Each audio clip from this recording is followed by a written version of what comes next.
Another reason, I was on an airplane many years ago, and I was sitting next to a woman, and we get to talking, and she said, where are you going? And I told her, I think it was Boston, and she said, what do you do? And I said, well, I'm in ministry.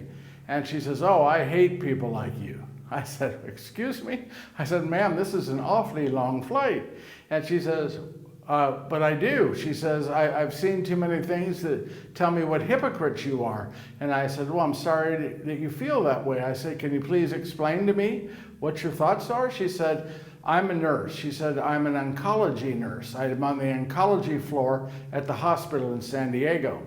And we had a patient not long ago come in, and she was dying of cancer. And I would go and visit with her in her room, and it seems that she was crying. Whenever she wasn't asleep, she was crying. And day after day, she'd be crying, and I'd go in and try to comfort her. And I asked her, I said, did you ever go and ask the woman why she was crying? And she said, I did. And she said, that's why I don't like people like you.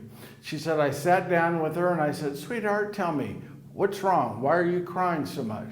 She said, I'll tell you. She says, I'm a Catholic. I've been going to the same church most all of my life, and I'm active in my church. I make a tuna surprise for the potlucks. I'm known for my tuna surprise.